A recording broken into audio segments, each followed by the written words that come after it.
Gusto nyo bang makita ang ganda ng Pilipinas? Tara, samahan nyo ako maglakbay. Bisitahin natin ang 82 probinsya ng ating bansa na nagdudugtong sa tatlong malalaking isla, ang Luzon, Visayas at Mindanao. Ako si Kiko Kalikasan at ito ang Philippine Loop Season 2. Nabulabog ako sa ingay ng mga bataan sa harap ng 7-Eleven kung saan ako nagpahinga. Dito yan sa Palayan City. Pero imbis na bubuisit ako, napalitan ng saya kasi binigyan ako ng wangkeo ng mga yan. Minsan ganito, maka-encounter tayo na akala natin gago, yung pala hindi. Shoutout sa inyo lahat mga Kabalyero Boys ng Palayan City. At maraming salamat sa tulong pinansyal. At nang ma-full charge na nga ang cellphone ko, umpisa na ako pumadyak. At mula sa Palayan City, napasok ko ang bayan ng Bungabon. Iba't ibang klase ng mga taniman ng gulay ang aking nadaanan. May mga tanim ng mga sibuyas, malalawak na taniman ng mga pechay, malawak na taniman ng kamatis, at siling haba na kapag nagluluto tayo ng tinola ay sinasama natin. May tanim sila dito. Pagkatapos kong bisitahin ng mga gulayan, pumadyak na uli ako. At inabot na ako ng gutom at isipan ko na kumain ng agahan. Napadpad ako sa isang karinderya na walang kakwenta-kwenta magluluto. Tapos, bumalik ulit ako ng kalsada at sa di kalayuan, pinagbigyan ako ng may-ari ng bisita ang kanyang malawak na bodega ng mga sibuyas. Tunay-tulala ng sibuyas ang aking nakita. Dito, pinagsasama-sama ng mga trabahador ang magkakasukat ng sibuyas at inilalagay sa sako para dalhin sa Maynila at sa iba't ibang probinsya ng Pilipinas. Shoutout nga pala sa lahat ng mga empleyado at may-ari ng bodegang to. Maraming salamat sa pagkakataon at oportunidad na mabisita ang malawak na bodega ng inyong mga sibuyas. At pagbalik ko nga ng kalsada, ahon na, umpisa ng aking kalbaryo. Ahon na, sigsag pa. Yan ang kalsada na mararanasan nyo kapag nagpunta kayo ng Baler. Mababa pa nga to, lalo pa siguro kung sa patabangan ako dumaan. Tsak, mas lalo ako mahihirapan. Kaya mas pinili ko lang dito dumaan sa may bilya. Maya-maya pa, nakarinig ako ng lagaslas ng tubig.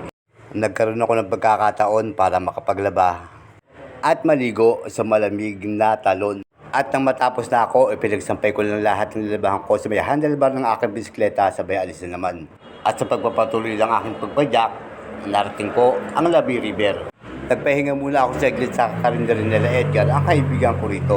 Dito ko na rin naisipan mananghalian.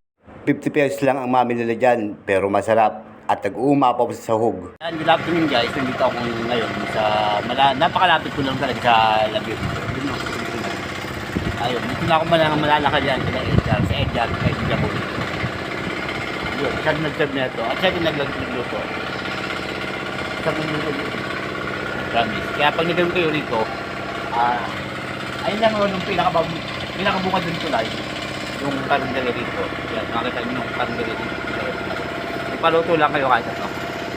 Thank you Yan. Ano kaibigan ko rito? Kung gusto nyo ng masarap na mami, punta lang kayo rito. Sa Ruby, Mamihan, Kainan. Ayun. Malapit lang sila sa tulay. Kapag sinabi kong masarap, masarap yan sigurado. Itataya ko pangalan ko dyan. Masarap magluto si Edgar. Pagbalik ko, madyak na ako papunta sa kabila ng tulay. At pag napadaan nga kayo rito, pwede kayo maligo rito sa Labi River. Malinaw at malabig ang tubig dito na direktang galing bundok. At katulad nga sa Batu Ferry, may mga cottage din sila dito na pwede nyo marentahan. Ang kaiba nga lang, dito wala ka makakitang tain ng kalabaw. Kaya kung gusto nyo magpalabig yung summer, punta na sa Labi River. Mura na, malinis pa. Pagtapos kong tumabay ng Labi River, ipinagpatuloy ko lang aking pagpadyak. FYI lang, pag nauuhaw kayo, pwedeng yung inumin ang mga tubig dito. So refreshing! Ito ang tubig! Ito ang tubig na hinanap ko! Tapos ahon na naman, papunta sa may arko. Ang nakakabuisit, ahon na, mainit pa. Tapos ang lakas pa ng hangin. Hanggang sa marating ko ang lugar kung saan inambush ang dating asawa ng presidente na si Manuel Luis Quezon. April 28, 1949, nang tambangan si Doña Aurora Quezon, ang anak na si Maria Aurora, pati na ang dating mayor na si Ponciano Benedicto sa lugar na to. Dadalo lang sana sila sa pagbubukas ng bagong tayong ospital sa bayan ng Baler, na noon ay probinsya ng Tayabas, na ngayon ay Aurora Province, ang dating may bahay ng pangalawang Pangulo ng Pilipinas na si Manuel Luis Quezon. At pagbalik ko nga ng kalsada, narating ko na ang arko ng Aurora. And congratulations, graduate na ako sa mga ahon-ahon.